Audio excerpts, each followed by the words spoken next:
What happened to you? What had happened was this spiritual mentor had ended up putting a black magic African root curse on me. New Orleans voodoo or African voodoo. Those are ancient stories that are based in truth. When this curse was broken, I felt it immediately.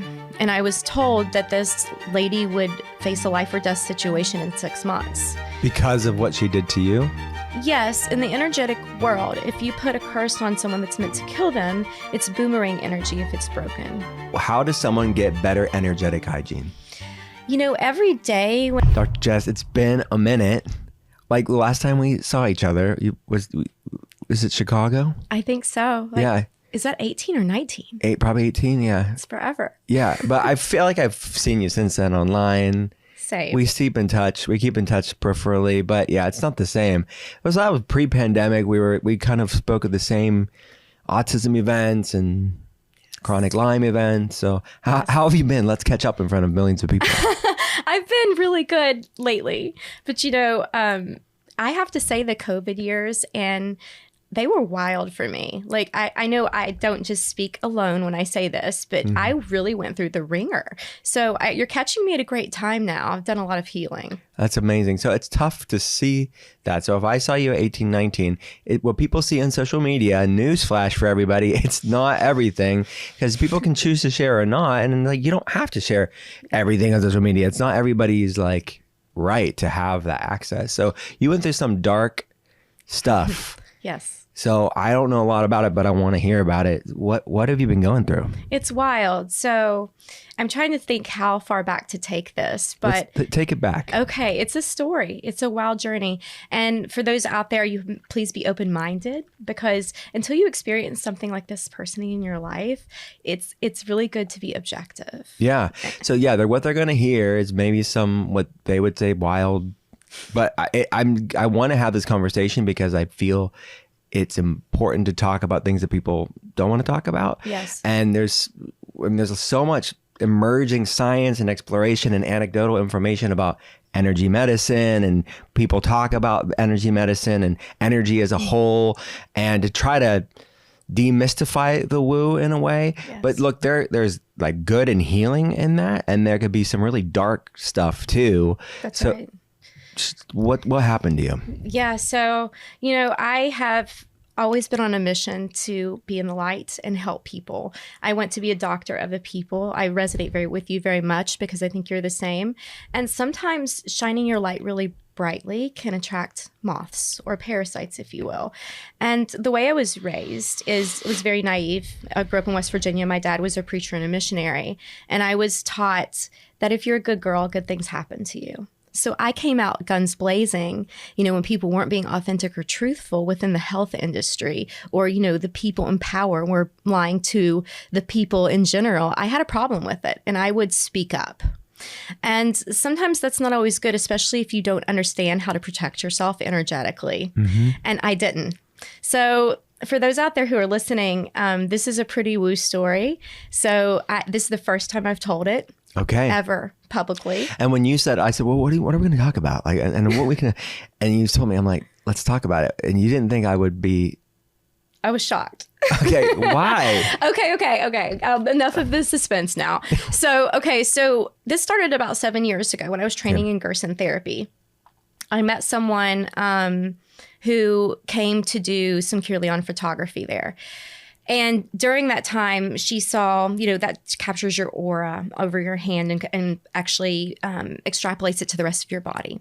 And I'd never seen anything like it. And she said, hey, listen, you have an offshoot off your head here, and something's helping you. And I went on my merry way after that, not thinking anything of it, not thinking anything more of her. And as things turned out, I ended up moving all across the country, following this woman about a year after she moved without knowing it after that.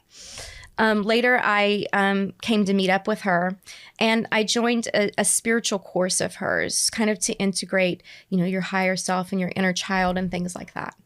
Now, for those listening, that sounds all great, but you still have to keep your guard up, because I tell people, where do pedophiles hide? In the churches, in the schools, and, where do people who pose as spiritual mentors hide?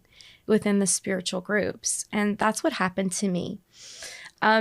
for the last 7 years, I started to attract energetic and spiritual parasites, actual real people who tried to take advantage of me for my knowledge or what I had.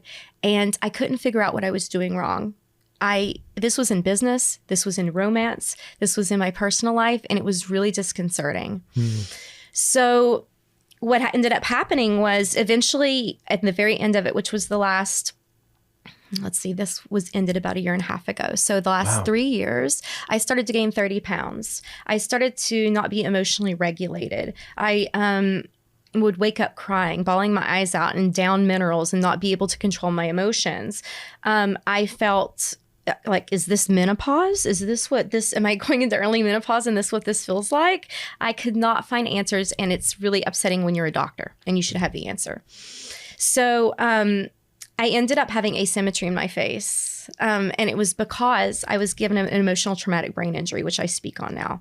What had happened was this spiritual mentor had ended up putting a black magic African root curse on me. Okay, for those people that don't know what that is, because I don't know much about it. I mean, it doesn't sound good. But I didn't either. Yeah. What is it? Yes. So for those of you who believe in energy, we are energetic beings. That's what an EKG or an EEG reads on the body is our energy. Mm-hmm. And we're seeing all the results now from Joe Dispenza's meditations, all the science coming out that it's better than a pill for certain things like PTSD.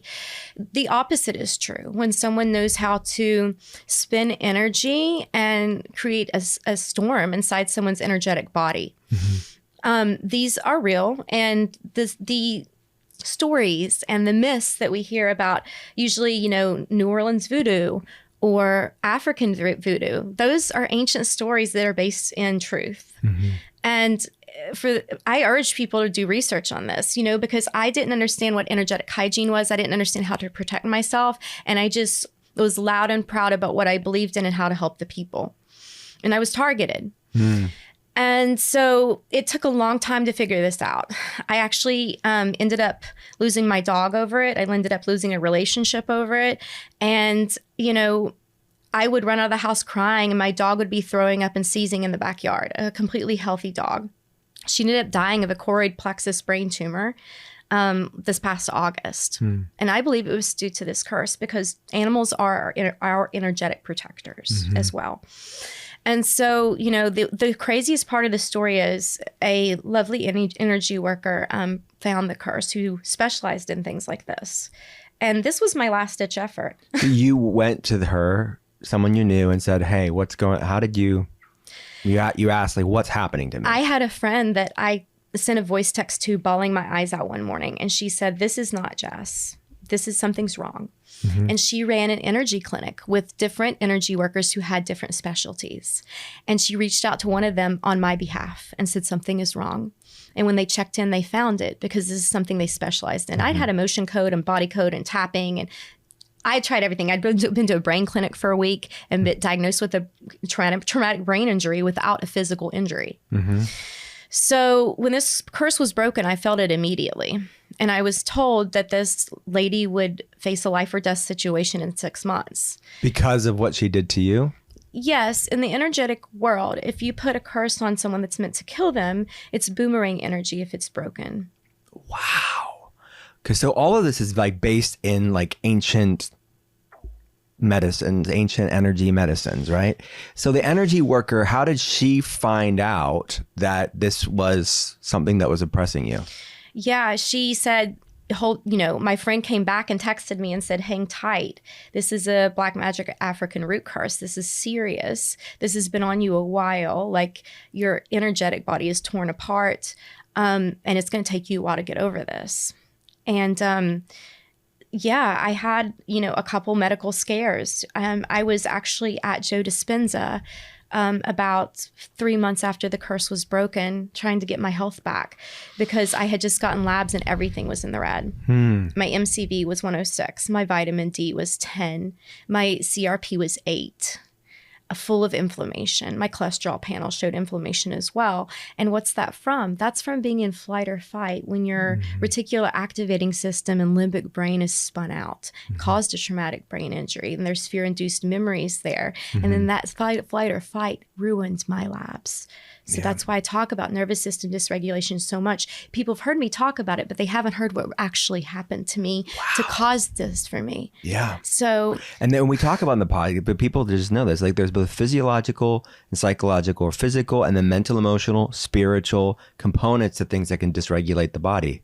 That's what we're talking about here.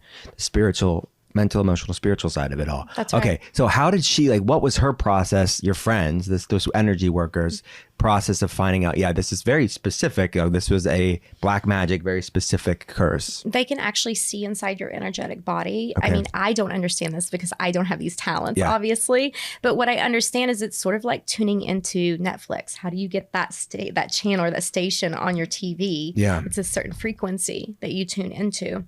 It's similar to what they do in their work.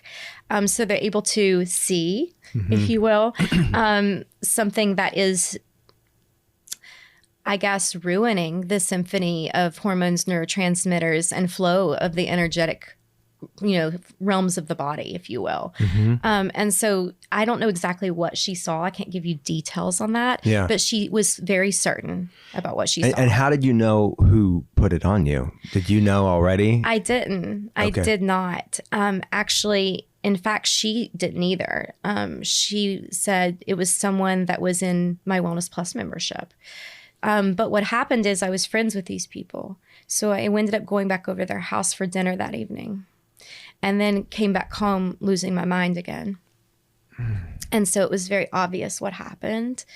And so then we could pinpoint what it was. So these things are very, when I say in the shadows, in the darkest of the dark, it takes people who can be talented in different realms and energy work. It takes a very specialized eye and person and perspective to find it.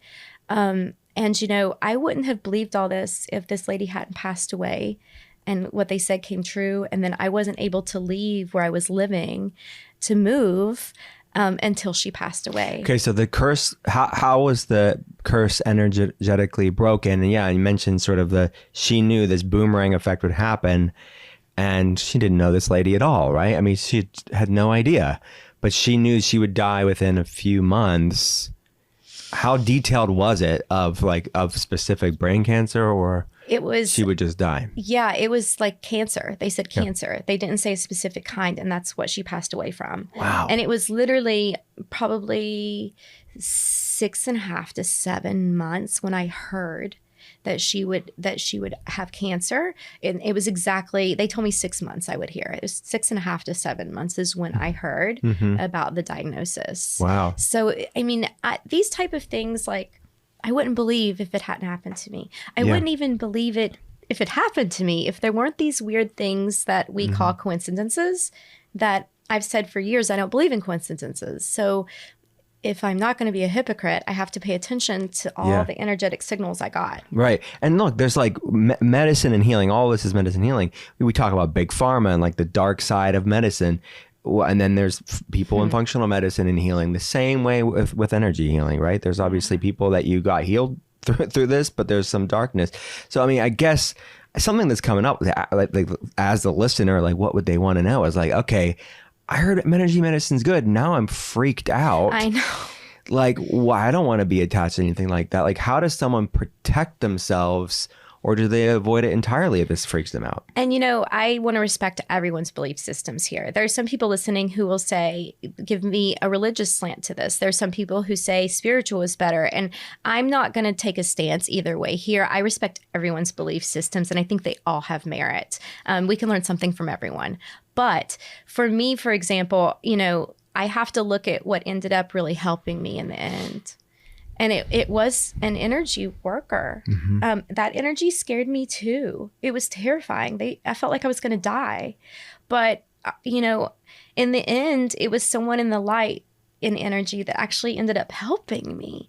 So it's like we have to take everything in a three-dimensional world. There's too much of a good thing. There's too little of things. There's things that are good. And on the flip side of the coin, they're really negative. And so I don't think it's good to live in black and whites. We have to kind of stay in the gray and use our discernment that needs to be honed in. And this was a lesson for me that my discernment wasn't where it needed to be.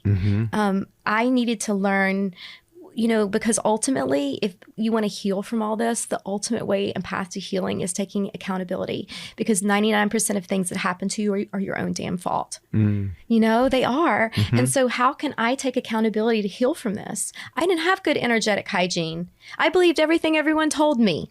I was a naive little girl. Yeah. So how do you have better, this is great advice. How does someone get better energetic hygiene? Every day when I get up, instead of picking up my phone and mindlessly going into, people can put curses on you through Instagram. People can curse you without even knowing it on the street. There are things like this that can happen. They aren't like a black magic curse, but this happens. So, I have to get up and check in with my body. Instead of going straight to my head and thinking and thinking and thinking and thinking, you have to get inside your body. You have to ask yourself, if I were a little kid, what would I like to do today? I do this now with myself. And you know what my inner child says? Sometimes she says, I like a really good comfort meal that's healthy. Sometimes she says, I'd like to go on a long walk. So, and you really check in with your field. Does anything feel abnormal? There are ways to really think about grounding yourself into the earth and reaching light from heaven over your energetic field. Or is there a tear somewhere in it? These things sound really woo-woo, but ultimately they've helped me in the end. I had to find out what worked for me. Yeah. Did you ever confront, that's like some great tips, and you have to be consistent with it. What I hear is like, to get out of your head, get off your phone, get in your body. And ask your angels for protection. Everybody has angels. And I didn't really always talk to mine. I didn't really always ask for protection. And from what I understand, angels, the good side, God, whatever, universe, whatever your belief system is, they don't interfere. You have to ask. So that's my bad. Yeah. Yeah. So you had to connect and sort of have a relationship with God again. There you go. Yeah. So what, did you ever confront the person that never went and said, hey, what is going on? Or what do you say, I guess? But I didn't. Is there anything you could say? At the risk of being even more woo, I was told not to. Okay. The energy worker that really helped me asked me not to, because people who act like this aren't always in their human selves. Sometimes their souls are being controlled. And it's not always safe to say things. So that was the hardest part. Yeah, right. And this is someone you trusted, obviously. Someone that was like a big part of your life. Yes. So, okay.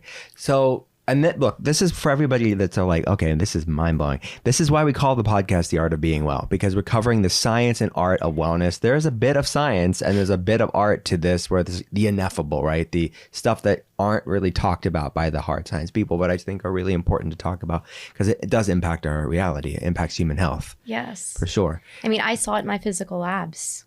Yeah. Well, I think you even look at the research around, and this is not exactly the same, but something that's, you can't really know the mechanism per se, but intergenerational trauma or transgenerational trauma, I think there's so much of that in what we're talking about here. Is like the experiences, the energetic experiences of our ancestors impact our health today. And we're just scratching the surface of these things that, yeah, you can call it woo-woo, but science is catching up with antiquity. That we're going to know in another 10, 15 years what the profundity, the depth of what we're talking about here is. I love what you just said. That's beautiful. It's the great remembering, right? Yes. It is. Exactly. That's right. This is ancient science. Yeah. And, you can prove intergenerational trauma now. Honestly, when you have trauma when you're little, your methylation changes on your DNA. Yeah. Enough of those methylation tags, and it changes your neurotransmitters. And that gets passed down epigenetically throughout generations. Yeah. It's science. For people that haven't known, like there was research done on the Hadza tribe, not the Hadza tribe, sorry, the Hutus and the Tutsis in Rwanda. It's like the Rwandan genocide, the Holocaust, obviously. The Dutch famine as well. Yeah, the Holodomor in Ukraine, other different geopolitical things that the methylation changes happen to the person that went through the traumatic event, but also their descendants. And that's what we're talking about here, That's which, right. And I think the similar things, we don't have science to show this, but these sort of energy medicines, how it's impacting things epigenetically, That's right. And, So- bioresonance scans are proving this as well, too. Yeah. And I had a roommate, one of my best friends does bioresonance scans, and the things she picked up on that scan that we saw that could not be explained, not be explained by science. Right. And this is the kind of stuff I want to have randomized control trials on. Like the stuff that we don't look at, like let's understand the mechanism. There's something here. We don't know fully what it is, but there's enough, like as practitioners and doctors, you can see this on a day-to-day basis when you're looking, when you have eyes to see. I love you can it. see it. I love it. So what was the healing all at once when you were healed? Is it a process? It's a process. Okay. And I actually got my labs back while sitting at Joe Dispenza. And I was like, crying. I was, still in nervous system dysregulation. I had a traumatic brain injury. I really wasn't functioning at peak performance, Dr. Will, during this time. So I thought, I'm at the perfect place. If I believe this science, this objective science that they're putting up on a screen that's making me cry and watching people that are getting up out of wheelchairs and walking that have never walked before, if I believe my eyes, then I'm going to manifest good health and good labs here. I'm going to do this. And so I focused on it every day. I had mystical experiences. I had the things he promises. And by God, 3 weeks later, my labs were normal, but my mental state wasn't. I actually went to a brain clinic, and I told you I got diagnosed with a traumatic brain injury. I did all the interactive metronome, the cold lasers, the hyperbaric oxygen chambers, the neurofeedback from 9 to 2 every day for a week. And I got my brain back slowly. But the way these curses work, the worst part about them is depending on how much they blew you open, it's that much longer to recover. So the residual of this took a year and a half to come off me. In fact, I'm just now feeling like myself in the last few months. And, up until then, I still attracted some bad players in my life. And so this has really been a huge lesson for me in discernment. Discernment, right? Spirit, energetic hygiene. And what I hear is that you did both more like mainstream functional medicine healing, and you also had some you said it was a both and not either or healing journey. Yeah, I got a bunch of functional labs, and I went to a really great chiropractic center, the one chiropractor of the year, Dr. Michael Trayford, and saw him for a week in his brain clinic. And that really, really, really helped me. I went and saw my friend Kelly Kennedy in True Wellness in North Wales, Pennsylvania. I call her an exorcist. She does put you right in parasympathetic mode. And that's what we did. We worked with my lymph. We looked at my heart rate variability. We looked at my thermography. I did a lot of lymph massages. I've been blessed to be able to afford and have access to these things because of my friends and because of the career I've chosen. And I don't have kids. That's another thing. So I've been blessed to be able to have access to these things. And buddy, did I use them when I needed them? And that also gave me a lot of sympathy from my clients and my patients in the past and the present and the future, because it's hard to stay regulated. It's hard. And the minute you become dysregulated is the minute you open the door to autoimmunity. Yeah, for sure. Let's go there. But I mean, I'm going back to something you said earlier. Sure. Like some people that hear this, there is a religious bent to this, and they're like, well, it's as simple as if they're coming from a Christian background, like you said, your dad was a preacher. Yes. That there's demons on you, and you just need to go to church. I mean, the church is the body, right? Yeah. I think. But it's with the people you surround yourself with and what your thoughts are as well. And maybe that's true. Maybe I had a demon on me. But, I feel like a lot of people do today. I don't know what else to say except I wasn't... I don't think for me it's as religious as some people would think. I respect their opinion. I love to hear other people's opinion. Please challenge me and tell me differently. Just be kind about it. Yeah. Just be nice. That's right. You can say whatever you want, but don't be mean. You can't be mean. I'm bringing. I'm not, but I want there to be a renaissance of diversity of thought again. Yes. Like, be okay with like saying different things, and like, okay, let's talk it out. Let's not be mad. Let's not be mean. Yeah. So yes, I respect people's opinion about that. Maybe I should get my tail in church. Maybe that would help me. I mean, at this point, I pretend I don't know anything anymore. So it humbled you. Yes. Oh my gosh. I was walking around like nothing could touch me. Yeah. Yeah. During those 7 years, I I was sued 3 times. Shareholders took my supplement company. I surrendered my medical license in California because they came after me for doing childhood vaccine exemptions. And I willingly surrendered under disciplinary action. Oh my gosh. You know what they put on the website? Disciplinary surrender. Like I didn't willingly do it under no force. So that happened to me. I miscarried. My 6-year relationship ended. My dog died. I mean, it sounds like a country song. My gosh. So it was really bad, you know? So that whole time is when you really believe like that was part of that oppression. Yeah. And maybe I should have gotten my tail in church during that time. Maybe I should have. I'm not discounting what these people say anymore at all. It's, but religion was shoved down my throat as a kid. So I would have to come at it with different terminology. Different perspective. Yeah. And the people who approach me need to approach me lovingly and not in a cruel way like was done when I was a kid. Yeah, it's true. And so that's really the truth of the matter. I love it. I love it. So did your family, did they know this happened to you? Man, yes. There are certain people you can tell stuff like this to, and they're going to know now. They kind of just go, what? And their eyes just bug out of their head. Right. And that's sort of what happened with my parents. And so they don't like me talking about it because it scares them so deeply that someone may have tried to kill me. And it is scary. So I don't really like to scare my elderly patients. Parents. I've mentioned it to them a couple times, but I don't. My goal is not to continue to talk about it and manifest things like that either. Yeah. And yeah, my brother and sister know too. I'm not quite sure if they believed me, to be honest with you, but that's okay. Yeah. I mean, not everyone who listens to this podcast will believe me. Yeah. Right. But this isn't something that someone as a physician wants to come on and tell the world. This is like asking for some people to ridicule you and call you a quack. I've already been there, done that with my license in California. It's not fun. Yeah. I'm doing this because my goal, the reason I came here was to help the population. Yeah. And this is something that flew under the radar for me and changed the course of my life for a while. Well, someone that I've also known in the industry for a long time, to always be brave and tell your story, even when it wasn't popular. Yeah. That's not easy to do. It's easy to just do your job, collect the paycheck, do what you're supposed to do. That's right. None of what you've done in your career has ever been easy. It's only because it's come from a heartfelt place of wanting to do the right thing.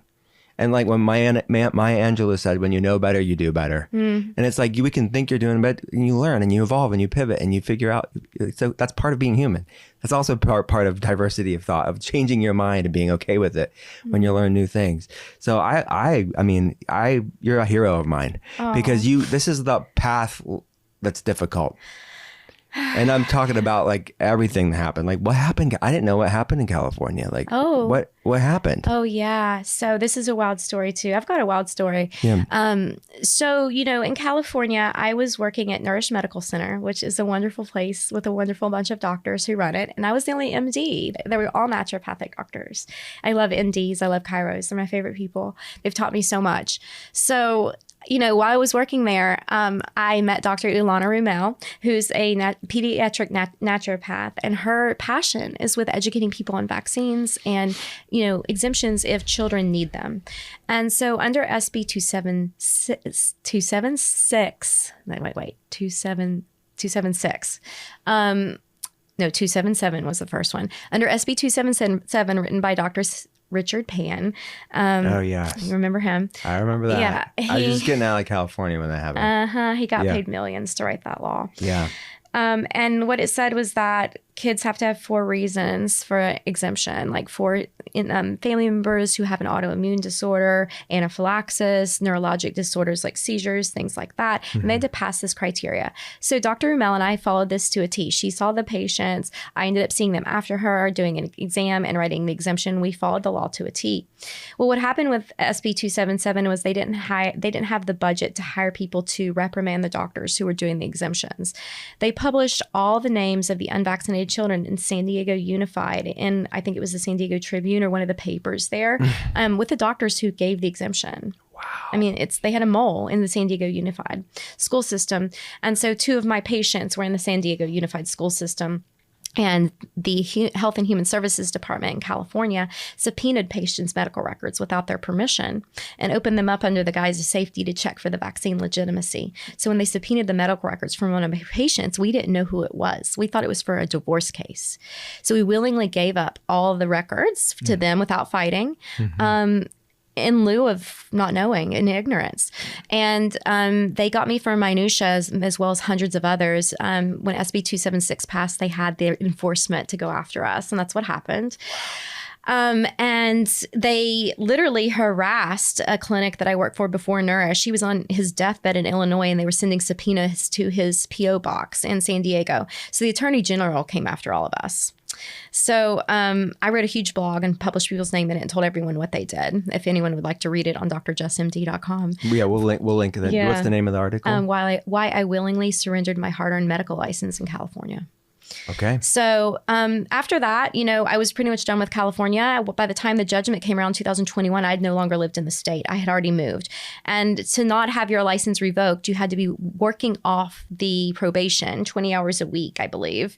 And there also had, 50 hours of their re-education, a 3-year probation, a stipulated license, and you had to pay all the legal bills as well for the Medical Board of California.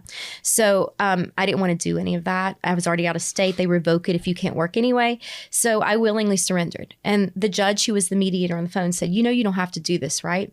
So they gave me a platform to speak. So I said, the same thing, the thing we're doing to adults with the COVID vaccine, you're seeing the injuries come out. We've been doing that to children for years. There are 72 doses of vaccines by the age of 18 to attend school in California, mandatory. Do you think all children can take different adjuvants injected into their body that makes a hypervigilant immune system? Vaccines work on immunology. What happens when you mess with immunology? You get a one-sided immune system. You get a hypervigilant, hyperactive immune system. Things like eczema, allergies, asthma, these type of things are mild, sometimes POTS, postural orthostatic tachycardic syndrome, especially from Gardasil. These are all mandatory now. The COVID vaccine's been added. Are you kidding me? Are you kidding me? This is not okay. And so for me, I wanted to surrender rather than kiss the ring of a corrupt king and take their punishment, especially when I was out of state anyway. So they said, you can't come back for 3 years. I said, I'll never be back. Don't worry. I'll never be back to your state. We'll be fine to be out of Gilead. Thank you very much. Bye. I don't stand for that. It was an absolute agenda. Yeah. Because the whole goal in getting a doctor in any sort of disciplinary action is it nulls every other vaccine exemption you've done for a fragile child. Yeah. That was the goal. Yeah. Oh my gosh, this is good stuff, man. This is so good. And this is what I'm talking about. You were brave. Like now people are like more okay with coming out of the closet and like talking about these things. But like you were beating the drum when it was not like you were a lone island in many ways. And how do you feel now? Like I do feel like more and more Americans were. Do you feel like in a way like, okay, yes, I'm not alone anymore? For sure. Look what it took to get us there though. Oh my gosh. COVID. So many people died for needlessly, I feel like. They didn't even publish outpatient treatments. The big hospitals didn't even publish treatments. People like America's Frontline Doctors did. Now I feel like people are waking up, but look at the cost. Yeah. And we're still not all the way there. We're not. No. And so people will listen to this and be like, man, that's a radical viewpoint. But they haven't seen what I've seen. Yeah. They haven't seen the injuries. Look at the VAERS deaths that skyrocketed due to the COVID shot. I'm not even calling it a vaccine. We've been doing that to children. Yeah. Well, that's the thing is like COVID woke people up. Again, like you said, like these amount of this.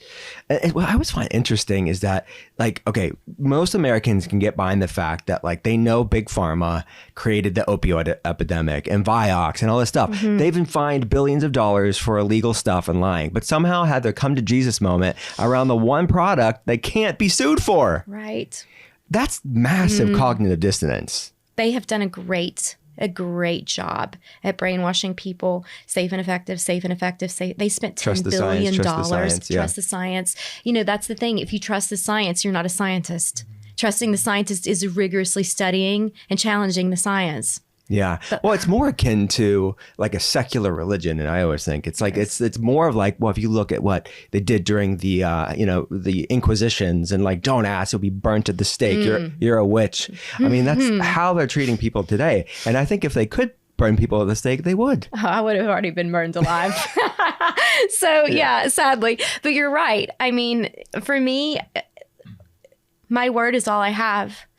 And you're right. What Maya Angelou said, when you know better, you do better. I don't know everything, but when I know it, I do better. And that's what I pride myself on. I can't be bought. The authenticity and integrity is all we have.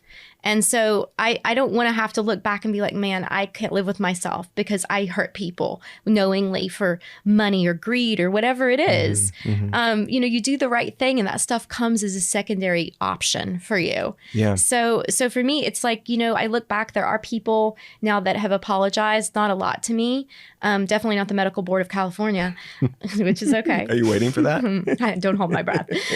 So we'll see what happens. I would love to hold a medical license again one day and actually see people in person and have a clinic. That would be wonderful, because I feel like I was really persecuted during the COVID years, as you can see, really persecuted.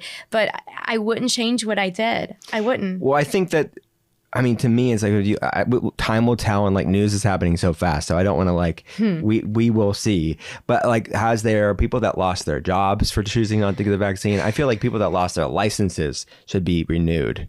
Is that on the books? Are people talking about that? I think so. I will tell you, there's been a change in the MDs I know. I went to school at the University of Louisville in Kentucky, and I've had a lot of my colleagues that I graduated with or around the time I graduated reach out to me and message me. Say there's something wrong. There's something going on. The science doesn't add up with a COVID shot. Something is going on. I'm going functional. I'm looking at these labs. Is there a better way to do this? What's the root cause of this? And they didn't ask me that before COVID. Yeah. They didn't. So things are changing. Oh yeah. I see the swing. I see things are happening. Yeah. Do you, so are you hopeful overall? It sounds like I think, dare I put my foot in my mouth, but I think that I might be able to get my license back in my lifetime. Okay. And I do love what is happening with Make America Healthy Again and for the people. And I do love that movement. Every day I wake up and I'm almost in tears by some of the executive orders and things that have never been talked about by government entities and are ever before, actually. Yeah. Yeah. So okay. I think the nuance and context on this, because we're like really blowing a lot of things up in a good way, but like for someone that says you're the pejorative, the reductive sort of oversimplified is people like us, by having this conversation, we're anti-vax. Can you set the record straight on that? No, I am pro-choice in healthcare. I put a post up the other day about how there are 9 states that are trying to ban the messenger RNA vaccine. And what do you think about that? And, knee-jerk reaction is, oh my gosh, amazing. That thing shouldn't be on the market. But, alcohol's on the market and cigarettes on the market. And if people want to make their choices, they make their choices. And I'm about pro-choice and freedom. And so I think that people should always have their choice of things. And always, I don't think that the government should have its hand in the cookie jar at all with their health. Yeah. So. Yeah. Well said. Thank you. Yeah. As you know, the podcast is called The Art of Being Well. We just blew people's minds. I love this. At the end of every episode, we have Your Art of Being Well. What's the worst tasting healthy food that you eat? It tastes freaking disgusting, but you do it for the health benefits. Oh my gosh. This is so funny. Let me think here for a second. There's so many things that come to my mind and I'm like, can I say that? I don't know. I really hate the taste of broccoli sprouts. Oh, that's so funny. We just talked about it. Yeah, sulforaphane. You can get it in capsule form though. I know, and it's actually a really higher potency because of that. And I should really do that, but I've just been torturing myself at the grocery store for some reason, Will. So yeah, I just had them for breakfast the other day with eggs and avocado. You still have them. I still eat them. Yeah. Yeah, I take a lot of supplements that don't taste good. I'll eat stuff that doesn't taste good. I've actually eaten like grasshoppers on tacos before just because I'm in Thailand. Yeah, Yeah. So when in Thailand, why not? Yeah. Speaking of supplements, what are 2 supplements that are maybe lesser known or like really interesting that more people should know about? Well, I'm going to, full disclosure, I'm kind of biased on this question. Okay. Because I have a supplement company. Yeah, let's go there. It's new. It just launched in July. Congratulations. Thank you so much. It's called Aegis Formulas. And Aegis means shield in Latin. So I need a shield, as you can see by this whole podcast. Yeah. So we have a product called Nano Glute B. And Nano Glute B, it means it uses nanotechnology. Don't worry, I don't have like little bugs crawling on people's arteries or anything. It's not nano that way. It just means it's less than 1 micron. And that means, and liposomal as well. So when held in the buccal cavity for 30 to 60 seconds, it 100% absorbs, which doesn't happen with capsules that go through the gut. So this is methylated B vitamins, vitamin C, and glutathione. Amazing. So it's a great little starter foundation formula that opens up the liver and really is an antioxidant that depuffs and gets rid of inflammation for people. Love it. The other one, and this has a personal story for me, is minerals. And I have a mineral product called Elemental Edge, but really any high dose trace minerals will really help people. And that's because when I was stuck in nervous system dysregulation, I had this curse on me. I had a traumatic brain injury. I didn't really have a supportive partner at the time. So I had a lot of toxic people around me that kept me that way. You start to dump minerals out your urine, right? You start to have low blood pressure. You might feel like you're going to pass out. And also when you're stressed out, you can't absorb and assimilate vitamins and minerals from your food. I was eating red meat and had no B vitamins. My 106 was, or my MCV was 106. Yeah. So, so for me, high dose trace minerals grounded my nervous system because you have to have pluses and negative charges to create an electromagnetic gradient in the body to make hormones, neurotransmitters, and ATP. Yeah, so good. So that would include electrolytes like sodium, potassium, magnesium. But like, what are other trace minerals that you think people need? Chromium, cobalt. Some people need copper. Some people have too much copper. Selenium, iodine, molybdenum, magnesium, manganese, all these, zinc, all these are so important. Yeah. And our soil is stripped. Obviously, our food has about 8 times less vitamins and minerals than our grandparents did. And our water as well. Yes. Yeah. And then on top of that, minerals do something else called ionic mimicry. So when there are metals, and heavy metals are ubiquitous within the environment, just like man-made industrial toxins. And they can actually get inside things like the electron transport chain or the Krebs cycle, where minerals are used as cofactors. Things like magnesium. What looks like magnesium? Arsenic. It has a 2+ charge too. So does aluminum. So these things can get in, kind of jam up the frequency of the highway, how the cars are moving along and making ATP and things. And so when you get high dose minerals via ionic mimicry, they can knock out some of these metals out of the places and replace them. So this is another way to kind of remove metals from the body in a gentle fashion and let your natural emunctories or drainage pathways help you out that way. So good. So is it something you add to water? How do you take the minerals that you take? So I love trace minerals in water. I have a few of my favorites actually. Like I love E-Lite by Body Bio. I love Quinton by Quicksilver Scientific. Mwah, chef's kiss. And I use them all the time. But for me, when I was seriously in flight, fight, or freeze and I couldn't function, I needed high doses. Like those traces amounts were not enough. You'd be going through those ampules like all the time. All the time. It wasn't grounding me. So when I created Elemental Edge, it's like anywhere from 500 to 8,000% the RDA, because the recommended daily allowance is kind of bunk anyway these days. Got it. And so you can titrate up or down as needed. But one thing I really needed was boron. Boron helps to activate vitamin D. It helps to free up testosterone to activate that in the body. And so a lot of people don't have boron, me included. And there are some things that really help make neurotransmitters and hormones. And so I undervalued how important minerals were until I got those labs back. Yeah. So I'm assuming your labs, how do they look today? They look much better. Oh my gosh, like a healthy person. That's great. Yeah. I mean, I reeled for a little while. I even had thyroid antibodies that were mildly elevated that have now reversed. Amazing. So those people out there who think you can't reverse Hashimoto's, you absolutely can. Yeah. Amazing. What is somewhere you haven't traveled to, but it's on your bucket list? Ooh, good question. That's great. I just got back from the Galapagos, or I would have said that. That was on my bucket list. How was that? Oh my gosh. I mean, this is the wildlife. It's on my list too. It's so cool. I went to San Cristobal, and so I need to go back because they have penguins on the uninhabited island that I didn't get to see, but I swam with hammerhead sharks, a whole school of sharks. Is that right? Sounds right. Yeah, perfect. School of hammerheads, sea lions, and sea turtles. And there's just something Like I was kind of stuck until I went there, and it really activated something for me. I went on a retreat, yoga retreat. I cried to everyone and told them the story about my trauma, which helped me release something inside of me to make room for something else. And when you stare at a sea turtle face to face underwater, you just can't really be sad anymore. Yeah.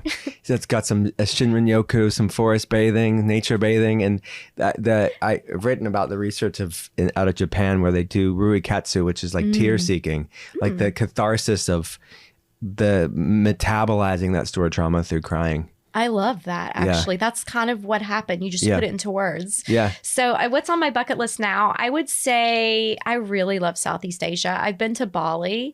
I would love to go to Australia and New Zealand. And I would love to like Maldives, Fiji, stuff. Hey.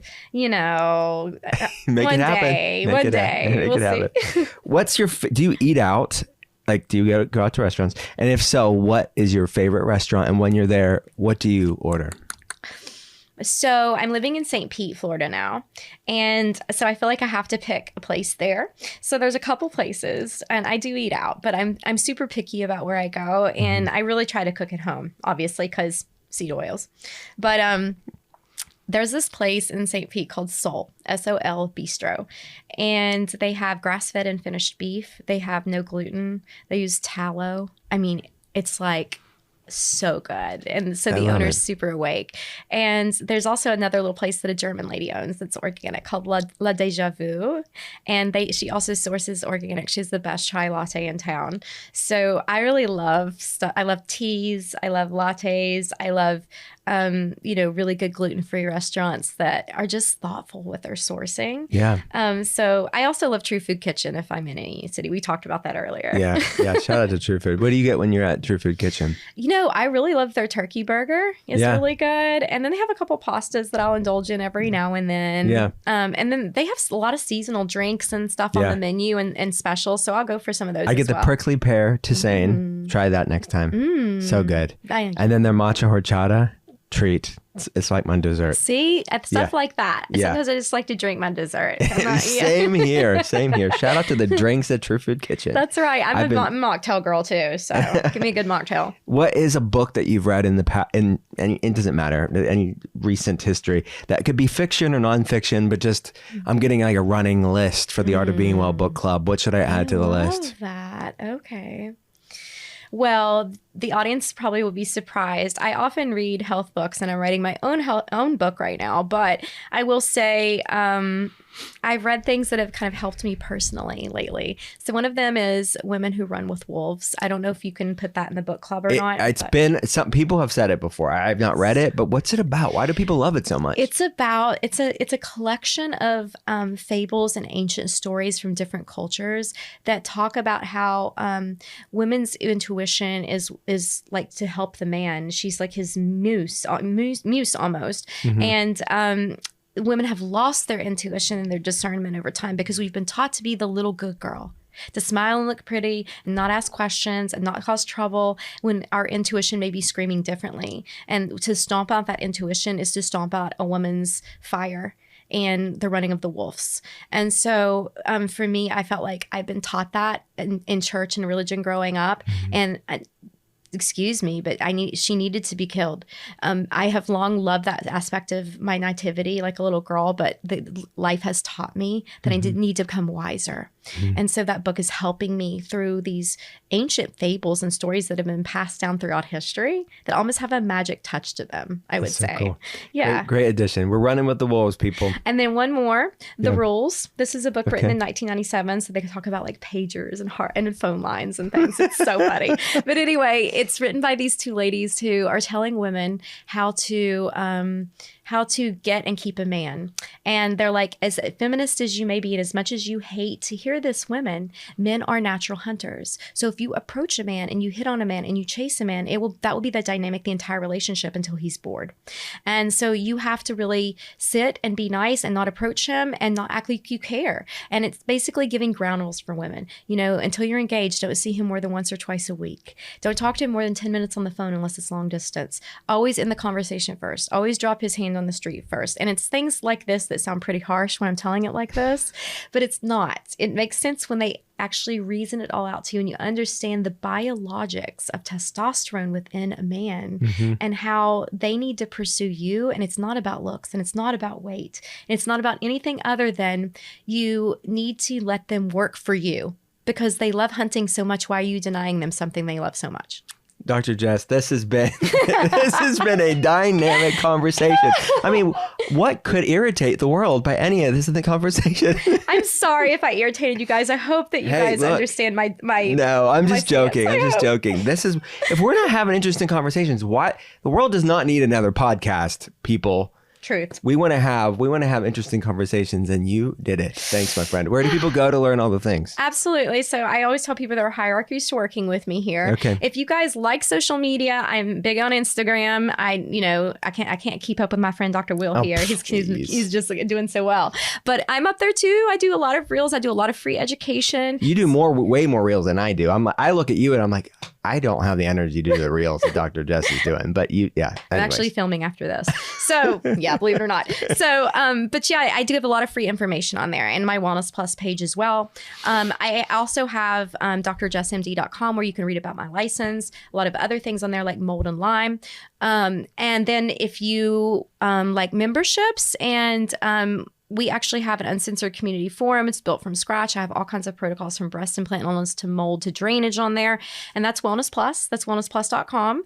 And there are different levels to working with us on there as well. And then aegisformulas.com for my supplement company. And then actually, if you go to wellnessplus.com, you will see that you can actually book a session with me and become my client or patient in my virtual clinic as well. So you can work with me. You can do it yourself on Wellness Plus. You can watch me online or you can buy some supplements, whatever tickles your fancy. I love it. Dr. Jess, thanks for coming on. Thank you so much for having me. Oh my God. That was great. Yeah. Thank you.